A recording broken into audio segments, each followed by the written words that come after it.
Ма как се едно, че те няма? Ти си там. Добре. Ама ще кажа здравейте, аз съм Елекса. Здравейте, аз съм Елекса и добре дошли в моя канал. Добре ли беше? Както сте разбрали от заглавието на видеото, днес ще разкажа своята история чрез рисунки. Всеки от вас, който рисува или се занимава с някакъв вид изкуство, знае, че винаги душевното състояние се отразява върху нашето изкуство. Не само душевното ни състояние, а и през какво сме минали и какво ни се е случило през живота. Аз рисувам от 3 годишна и в TikTok бях направила поредица с моите рисунки от детството, но тази поредица вече не съществува. Затова сега започвам нова с съвременните ми рисунки. А днес, освен че ще показвам рисунките си, ще разкажа какво ми се е случило в този период, как съм се чувствала и защо изглеждат по този начин тези рисунки. Благодаря на всички за топлото посрещане и за позитивните коментари на първото ми видео. Ако не сте го гледали или пък искате да си припомните историите, които разказвам там, може да го гледате. И отново страшно много ви благодаря за всичко. Ето така се пише в TikTok и Instagram, където може да ме последвате, тъй като старите ми акаунти са изтрити. И нека да започваме. Още докато снимах TikTok и YouTube 2021 година, започнах да рисувам отново и си взех ето този малък скицник. Бях спряла преди това за доста дълго време да рисувам, тъй като голяма част от времето ми беше заето в снимане и обработване на видеа, но точно в този период бях спряла да снимам на Sims и Minecraft за YouTube и снимах само в TikTok. И имах нужда тази креативна енергия, която насочвах в видеята, да я насоча в нещо друго. И това беше рисуването. По това време имах LED светлини, знаете, че бяха много популярни. И ми беше интересно как, когато се сменят цветовете на LED светлините, се променят и цветовете на картините ми. Тогава единствено рисувах с маркери. Първа поредица от рисунки. Тези рисунки можете да забележите в какви различни цветове са, колко са ярки и контрастни. Тогава, въпреки че бях толкова популярна в интернет, се чувствах сама и бягството ми беше рисуването. Това да си пусна LED светлините и просто да си гледам рисунките. Ето и още една такава рисунка. По това време не се чувствах много добре. Не бях много адекватна като цяло. И това ми пречеше да качвам и качествен контент. Тези две рисунки, както забелязвате, очите казват всичко. Така притворени, сякаш ми е писнало от света, искам по цял ден да спя. Просто бях изпаднала в дупка и исках да се отърва от реалността.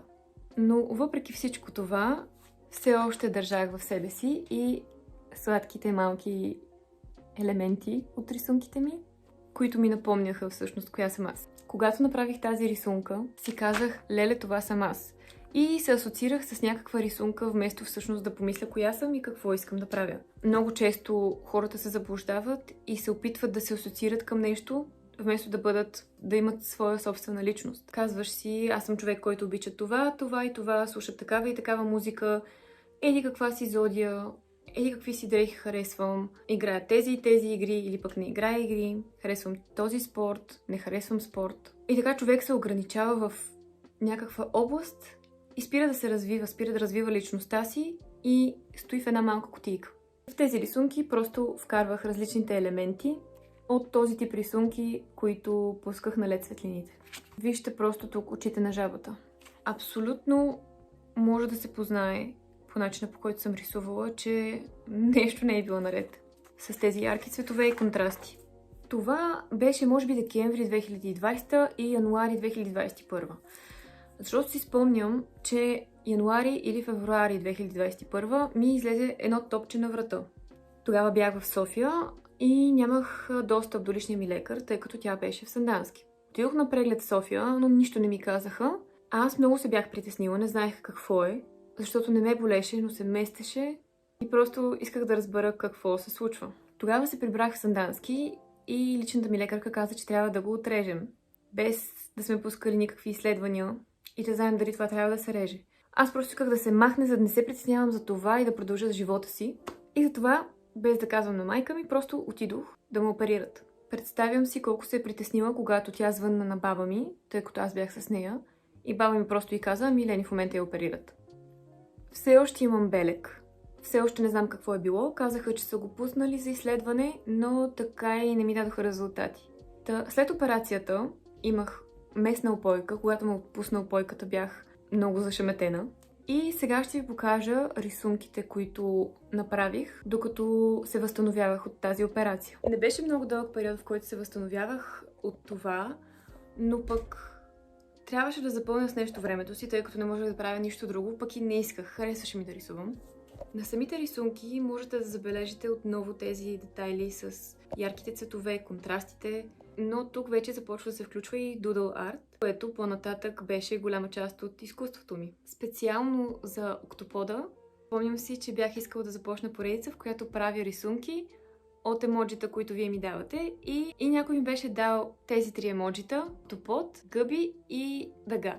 И много ми хареса комбинацията и това беше нещото, което измислих. След серията от тези рисунки направих още някои, като например този дракон, който много ми харесваше като дизайн за татуировка. Включително и това сърце, което исках да си татуирам, и за щастие не го направих.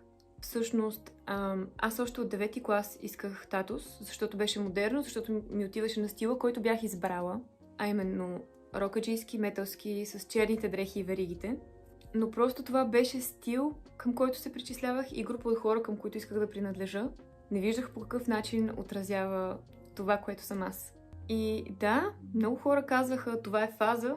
И аз казвах: не е фаза, аз съм такава, харесват ми цветните коси. Всъщност се оказа фаза. И мисля, че точно такъв тип популярни групи от хора, много ярко изразен типаж хора, са просто такива, които искат да се причислят към някаква група, защото ги е страх да не останат сами, както бях аз, защото до 7-ми клас ми се подиграваха, че съм прилежната ученичка, зубърката, и аз си бях сама. Аз до 7-ми клас, освен 2-3 приятели, нямах повече, и то не са ми били толкова близки приятели. Просто бях странна за другите. Когато отидох в гимназията, ми харесваше да се причислявам към някаква група и да имам някакъв изразен стил, и така не се чувствах отхвърлена. И просто това толкова надълбоко се беше вкоренило в мен, че аз си мислех, че това съм аз. И съм сигурна, че много от тинейджърите минават през такива фази, било то за метал, рок, кей-поп, чалга или каквото и да е свързано с някаква музика или тип култура. И да, всичко това е част от нас и се натрупва в нас, но това не сме ние. Това е една малка част от нас, която не трябва да надделява на същността ни. Тогава започнах да рисувам и стънкописец. Имам нещо много странно. И бях решила, че просто ще си драскам върху листа някакви форми и ще си измислям лица. Изкуството не е само вдъхновение, не е само креативност, а също и отражение на това какво се случва с нас. След това, април месец, когато започнах да интересувам от духовност, то, разбира се, първо ви казах, че това беше будизма, мандалите, йога, енергия, чакри. Започнах да рисувам лотоси, мандали и такъв тип рисунки. Като това не е довършено, защото имах идея, обаче започнах друга рисунка. Предполагам, много от вас, които рисуват, ви се е случвало това нещо. Ето по този начин си разчертавах мандалите и ги рисувах на ръка. Нищо не съм правила по шаблон. След което за известно време отново спрях да снимам. Започнах да чета, както вече знаете, за исляма. И заминах за Германия, където не почнах веднага да уча немски. В първите няколко месеца трябваше да оправям документация и през това време започнах да рисувам отново, за да запълвам времето. Следващата серия от рисунки, която ще ви покажа, се случи както в периода, когато все още снимах TikTok, така и докато започнах да се интересувам от духовност и малко след като бях започнала да навлизам в исляма, преди да реша, че искам да изтрия социалните мрежи. Бях решила, че искам да направя книжка за оцветяване, тъй като стила ми на рисуване беше започнал да става точно такъв – doodle art. И даже си спомням, че бях започнала да правя видеа как правя самите рисунки, снимах се отстрани как рисувам, снимах отгоре прогреса. Тези видеа ги изтрих, така и не видяха бял свят, защото исках първо да завърша цялото видео, прогреса на всички рисунки и всичко, и тогава да го кача и да представя вече книжката си за оцветяване, но така и не го направих. Замисъла за тази книжка беше много очевиден. Рисувах неща, които ми харесват. Гъби, небе, любимия ми плод ананас и любимото ми растение кактус. Острови и палми, включително русалки. И това трябваше да бъде хипи русалка, тъй като много се бях заребила по инди стила, хипи стила. И това са последните две рисунки, които направих, като слона дори не съм го довършила. Тази рисунка я бях сънувала. Бях сънувала точно как искам да бъде, но не я довърших, спрях да рисувам отново. И както може да забележите, над всяка една рисунка съм оставила такова място, за да може тук да се захване самата книжка. За мен беше изключително успокояващо да правя тези картини и наистина много ми хареса. Не успя да се осъществи това, което бях планирала, но по принцип никога не е късно. Сега вече преминаваме наистина към рисунките, които започнах да рисувам в Германия. Там си закупих страшно много материали за рисуване от немския Амазон, защото просто качеството е нищо общо с това, което предлагат тук. И сега ще ви покажа всъщност част от материалите ми за рисуване. Това е шкафът с материали за рисуване. Тези маслени бои си ги взех от България, може би ги помните. И ето всъщност какво ме накара да започна да снимам с водни бои. Просто искам да видите колко е перфектно. Тук съм си смесвала цветовете. Ето самите водни бои. Много са добри. Наистина са много добри. Към комплекта с водните бои имаше ето тази четка, която си я пълниш с вода и можеш да отидеш сред природата да рисуваш. Ето тук са всички цветове слочнати. А тук имаше мини листа, които са специално изработени за водни бои. Да, току-що видях, че има и втора четка, забравих да покажа. Взех си куп различни четки. А останалите материали са маркери, тънкописци и тях ще може да ги видите в TikTok, когато направя видео за материали за рисуване. Но преди да преоткрия водните бои, започнах да рисувам с маркери, защото това беше първото, което си купих в Германия. Тук все още може да се види влиянието на предишното ми рисуване, което беше с ярките цветове. Но автоматично след това може да видите желанието ми да сложа хиджаб. Нарисувах ето това. И може би една седмица след това започнах да нося хиджаб. След което имам серия от рисунки, които са някаква смесица. Исках да изобразя хората, които са пристрастени към кофеин. Аз бях така, но не ми действаше въобще добре и затова реших да го спра. Пиех по 2-3 кафета на ден, чисти, без захар, без мляко. Но треперех, ако не пиех кафе, главата ме болеше и осъзнавах, че това не е добре.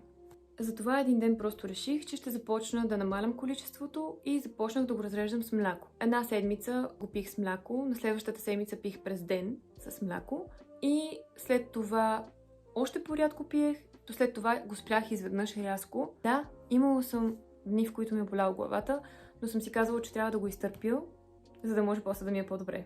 Тогава започнах да пия чай и когато ми се пиеше някаква топла напитка, просто пих чай. И до ден днешен пия чай и го предпочитам пред кафето. Не знам какво съм се опитвала да нарисувам. Исках просто да пробвам как маркерите могат да направят очила. А тук исках да се упражнявам да рисувам дрехи.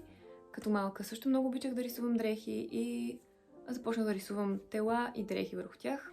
А тук просто се опитвах да рисувам кожи и да ги правя малко по-реалистични чрез маркери.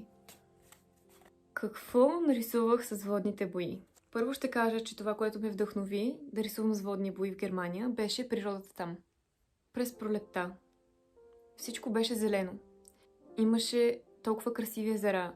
И това, което ме вдъхнови там, беше зеленината. И тази рисунка е именно плод от това вдъхновение. И също така може да забележите, че вече съм била доста по-спокойна душевно по избора на цветовете, по самия замисъл на картината и по техниката на рисуване. Тази картина започнах да я правя в Германия, но не я довърших. И когато се върнах в България, вече бях спряла да рисувам. И вече не помня кои точно цветове съм използвала и как съм ги смесвала, за да получа тези комбинации. И няма да мога да я довърша най-вероятно, но не знам. Ето още няколко рисунки с водни бои, които направих тогава. Тази никак не ми харесва, дори не е довършена. Освен с водни бои, започнах много да рисувам с тънкописци и да правя doodle art. Тогава реших да започна да смесвам водните бои с doodle art и се получи нещо такова. Тази техника я правех последния начин. Взимах вода и боя, капвах върху листа и с една сламка го раздухвах. След което, когато изсъхнеше, очертавах цветното и го превръщах в нещо. След което на празните места започвах да правя дудъл. Това е нещо съвсем обикновено, направено с маркери. Започнах да рисувам някакви сладкиши, които не довърших. И тук съм упражнявала как да правя листа. И сега може да видите именно комбинацията водни бои с Doodle Art. Една от най-любимите ми картини. Като тук просто направих розата и след това добавих останалите детайли. Отнемаше ми страшно много време да го направя, но много ми харесваше и много ме успокояваше. Сякаш това са били всичките ми мисли оплетени и аз се опитвах да ги сложа върху листа. Някакви цветя, които не са ми много любими. И ето това. Мисля, че може да стане като корица на тетрадка или на книжка за оцветяване. Просто бях много доволна от тази рисунка и ми е една от най-любимите. Ето още някакви опити за рисуване с водни бои, като тук съм добавила и някакви други елементи. Листа отново. Така е есен. Така е пролет. Отново в такъв стил. И много сладък Doodle Art с отново с водни бои. Тук може да видите как изглеждаха тези рисунки преди да ги очертая с тънкописец. Може да видите разликата. Не, че очаквах нещо от тези рисунки да стане нещо, кой знае колко велико, просто беше страшно успокояващо. Тази отново не е довършена, а тук се опитах да рисувам с пастели. Когато се върнах от Германия, продължих отново с Doodle Art, но включих и нещо друго, което ще ви покажа след малко. Всъщност мисля, че това, което ви показах преди малко, го правих, когато се върнах от Германия, не преди това. И си личи в самия стил. Ето това също е правено след Германия. Вече съм свикнала на този стил рисуване. Тук съм смесила мандала с слънчоглед и мисля, че се получи много сладко. Това е в подобен стил и си го представям как би изглеждало, ако е цялото. И ето тази рисунка беше, може би, последната, която правих в този стил. След това започнах да рисувам арабска калиграфия. Като това беше преди да запиша арабистика. За малко да забравя да покажа и една друга част от рисунките ми. Просто с графит око. Когато бях 7-ми клас, започнах да рисувам в такъв стил. И това ми беше един от любимите стилове за рисуване. И ето, пристигнахме до последната част от рисунките ми, които и до ден днешен правя. Още преди да запиша арабистика, аз се научих да пиша на арабски и исках да правя арабска калиграфия. И след като научих, че в специалността има арабска калиграфия, просто се влюбих и нямах търпение да я запиша. Като ето може да видите част от калиграфията, която правях първоначално. Това, което виждате в момента, най-отгоре е изписано Бисмиллахир Рахманир Рахим, което означава в името на Аллах, всемилостивия и усърдния. Следва Субханаллах, Алхамдулилlah, Аллаху Акбар. Кабир на арабски означава голям, Акбар най-големия. Или може да се преведе и като велик. И това е името на пророка Мухаммад. На арабски се произнася Мухаммад, не Мухамед. И по принцип след името на всеки пророк има поздрав, който се отправя. Затова Бог да ги благослови. И достигнахме до най-любимото ми нещо, което някога съм правила. И това е калиграфски изобразена сура от Корана. Това е сурато Ихлас. Тук все още не знаех как се пише на арабски добре. И съм очертавала всяка една буква. Не съм ги писала с калиграфски писец. Тук отново съм се опитвала да правя различни мотиви и отново цветя. Това планирах да го изрежа и да го ламинирам. Тук имах много добра идея за картина, но така и не го довърших. Имам доста недовършени картини, предполагам.